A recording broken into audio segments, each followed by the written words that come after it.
Hello and welcome. Welcome back to another deep dive into our source material. Today, we are unpacking a really crucial guide called Digital Sentinel, a guide to preventing cyber fraud. I'm your host, and our mission today is really to equip you, the listener, with the tools you need to safely navigate this wild digital world we live in. Hey, everyone. It's great to be here. And yeah, this topic is, honestly, it's just so relevant to literally all of us right now. It really is. I mean, we're dealing with this massive core contradiction in our modern lives. Like, our smartphones have made things incredibly convenient, right? Totally. Frictionless. Exactly. Frictionless. You can, pay your electricity bill from your couch or book concert tickets while you're waiting for a train, connect with family across the globe with just a fingerprint. Yeah. But that exact same convenience, the architecture that makes it so easy to move your money, that is exactly what has opened the door so incredibly wide for cybercriminals. Which is terrifying. And there's this one quote from the sources. I think you flagged it as the guiding theme for today. I did, yeah. It really stood out to me. The text says, one click can change your life, but one smart decision can protect it. Oh, I like that. Right. It perfectly captures how the battlefield has changed. Because, we always picture hackers as these, tech geniuses typing complex code in some dark room, breaking into mainframes. Yeah, wearing a hoodie in a basement somewhere. Exactly. But the reality today is so much simpler and kind of scarier. Modern cybercriminals, they don't break into your home. They usually don't even break into your phone's operating system. Because those systems are actually pretty well protected now, right? Right. They're heavily fortified. So instead, these scammers, they break into your trust. They use clever tricks, deception, and they hack human psychology instead of code. Wow. Okay, so we need to completely reframe how we see this. We have to start viewing them as master manipulators. 100%. Let's actually unpack how they do that. How do they bypass our logical brains to steal that trust? Well, the most effective weapon they have is panic. They weaponize urgency and fear. Which brings us to the story of Rohit from the source material. This is a real-life example, and it's just a terrifyingly common playbook. It really is. It happens every single day. So Rohit gets this polite, highly professional-sounding phone call. The caller claims to be from his bank, right? Yeah, and they tell him his account is going to be blocked immediately because his KYC, his Know Your Customer documents have supposedly expired. Right, and to fix it, all he has to do is share an OTP that they're sending him. And he does it. He shares the OTP, and it took exactly 2 minutes for 75,000 rupees to just vanish from his account. Just 2 minutes.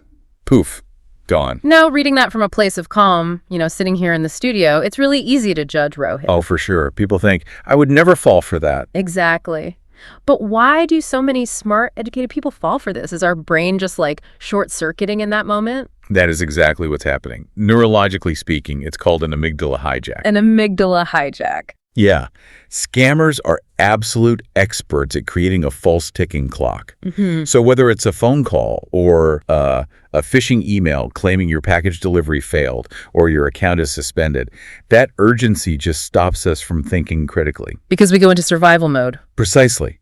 The brain perceives a massive threat to your livelihood, so it stops sending data to the logic center, the prefrontal cortex, and routes everything to the amygdala, which is your fight or flight response. So your internal voice that usually says, wait, why is my bank calling from a random mobile number, is just completely shouted down. Shouted down by the instinct to just fix the problem before you lose your money. That is wild. It turns a totally rational person into just a reaction machine. Right, and that physiological reality is exactly why the experts in the text emphasize one golden rule. And you have to internalize this before the panic ever sets in. Okay, what is it? Banks will never, ever ask for your OTP, your PIN, your CVV, or your password over a phone call or a message, period. Never. Never. No legitimate institution operates that way. Okay, so that covers the fear tactic.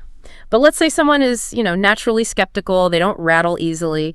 If fear doesn't work, the text says these scammers just pivot.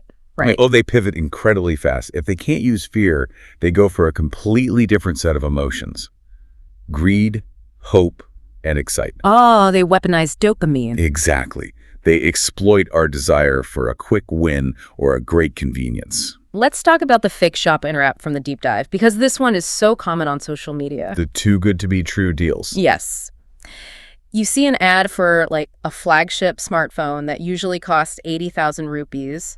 And it's on a flash sale for $9,999. Which is just an absurd discount, but people want to believe it. Right, because it triggers that rush. You think you found a loophole, so you pay for it, and then, shocker, the website disappears and the phone never arrives. It never even existed. They just hijacked your critical thinking with the thrill of the deal.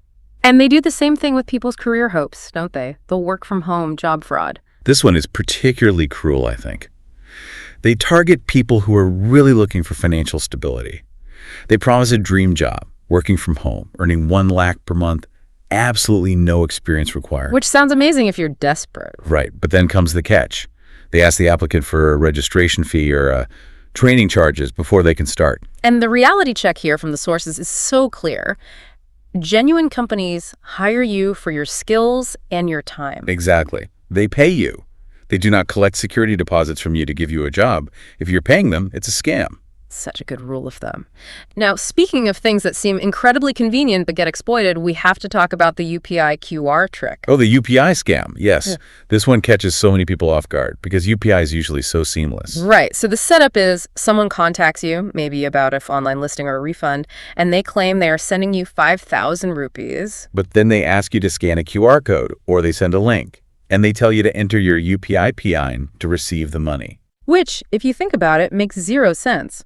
Entering your UPI PIN to receive money is literally like giving someone your wallet so they can put a $20 bill in it. That is a perfect analogy. You know, you're basically handing over the full authorization for them to just take whatever they want out of your wallet. Yeah, PIN is a cryptographic key to push money out of your account. Yeah. You only enter it when money is leaving. You never need a PIN to accept incoming funds. Okay, so we've covered fake banks, fake shops, fake employers. That's all anonymous authority. But Section 3 of the source material gets into social engineering, which is terrifying. Yeah, this is where the threat looks like a friend. What happens when the scammer pretends to be someone you actually know and love? It's a huge escalation. Scammers are now creating fake social media accounts or even hacking into real accounts of your friends or family. Right. And suddenly you get this urgent, direct message from your best friend saying, I'm in a massive emergency, I'm stranded, please send me 10,000 rupees right now. See, that is so manipulative because if I get a desperate text from my best friend, my first instinct is empathy. I want to help them. Exactly. You aren't in a skeptical mindset. My instinct is definitely not to interrogate them while they're supposedly stranded on a highway. So how do we balance being a good, supportive friend with, not getting completely scammed? It's tough. But the experts give a very clear, actionable directive for this. You have to change the medium of communication. What does that mean exactly? It means if you get a text asking for money, you always call the person directly on their phone number to confirm. Oh, I see. Yeah, never trust text messages alone when money is involved. Because the scammer controls the text thread, but they usually can't fake a live voice call. That makes total sense. You just force a real-time voice verification. And most of the time, you call them and they're just sitting on their couch, totally unaware their account got hacked. Exactly. It breaks the illusion instantly. Okay, so now that we know their entire playbook, the fear, the greed, the fake friends, it's time to talk about building our digital armor. How do we actually lock our digital doors? We have to start with password science. Because honestly, people's habits here are still so bad. Oh, I know. People are still using 1, 2, 3, 4, 5, 6. Or just the word password. Or their birth dates. And to a modern hacking algorithm, those aren't even locks. They're just open doors. So what makes a strong password, according to the text? The formula is pretty specific. It needs to be long, and it must include a mix of uppercase letters, lowercase letters, numbers, and symbols. They actually gave a really good specific example in the text, right? Yes, the example they shared was capital T, exclamation point, lowercase g, ER, the @ symbol, 2026, a hashtag, capital L, lowercase e, ARN. So Tiger at 2026 tag learn work. Exactly. It has all the elements, and it creates enough mathematical complexity that it's computationally unfeasible for a machine to just guess it. But the text also emphasizes that you can't just use that one super strong password for everything, right? Right. That is the other massive danger. Using the same password across multiple accounts is a disaster waiting to happen. Because if one random website gets breached, the hackers will just take your email and that password and try it on every single banking site. Precisely. Every account needs a unique lock, which I know means you probably need a password manager. But even more importantly, you need two-factor authentication, 2FA. Yes, the ultimate safety net. because even if a scammer somehow guesses or steals your password, 2FA stops them dead in their tracks with that second verification step. It's brilliant. Okay, so passwords and 2FA are the locks, but the deep dive also talks about our environment, specifically public Wi-Fi. Oh, yeah. This is a huge vulnerability that people just don't think about. I have an analogy for this one. Using public Wi-Fi at a cafe for your online banking, it's literally like shouting your credit card number across a crowded room while ordering a latte. That is painfully accurate. Anyone on that same open network with basic software can intercept your data. It's so risky. And what about software updates? Because I am definitely guilty of hitting remind me later when my phone wants to restart. Oh, you are definitely not alone there. But the experts explain why hitting remind me later is actually super dangerous. Really? I always just thought they were for like new emojis or cosmetic changes. Not at all. I mean, sometimes, sure. But very often, updates are pushed out to patch newly discovered security weaknesses, zero-day exploits. Oh, wow. So if I delay the update, You are actively leaving a known vulnerability open on your phone or your browser.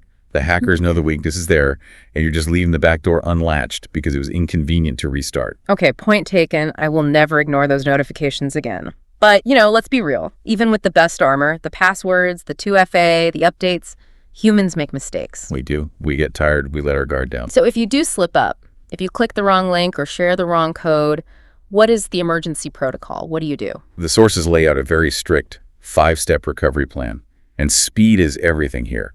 Okay, what are the 5 steps? Step 1, immediately contact your bank. Step 2, block your card or freeze the account. Step 3, change your passwords right away. Okay, so that's the immediate triage to stop the bleeding. Right. Then step 4, report it to the National Cybercrime Helpline or portal. And step 5, save all your screenshots and transaction details as evidence. I imagine, though, that a lot of victims just freeze up in that moment because they probably feel so embarrassed that they fell for a trick. It's the most common reaction. Yeah. The shame is overwhelming. People feel foolish, so they try to handle it quietly or they just deny it's happening. Which is exactly what the scammer wants, right? Exactly. The expert insight here is that embarrassment only benefits the scammer. They operate these massive industrialized fraud networks. Falling for it doesn't make you stupid. It just makes you human. So you have to push past the shame. You have to.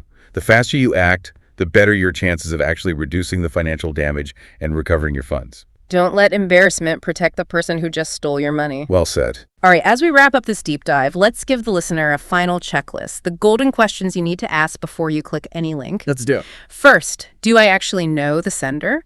Second, is there unnecessary urgency or panic? Third, am I being asked for personal info or an OTP? And finally, is this deal just too good to be true? If you hit a red flag on any of those, you rely on the ultimate mantra from the text, just 4 words. Stop, think, verify, protect. Stop, think, verify, protect. I loved it. It's powerful because cyber fraud relies entirely on momentum. If you just disrupt that momentum, the whole attack usually collapses.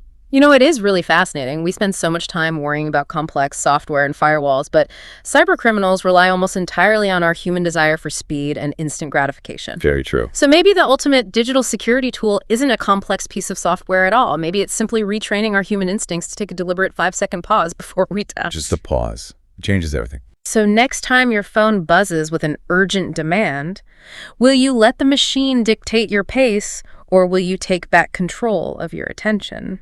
That is a great question to leave off on. That intentional pause is definitely the strongest firewall you can build. Absolutely. Well, thank you all for joining us on this deep dive into the sources. Stay safe out there. Take that 5-second pause.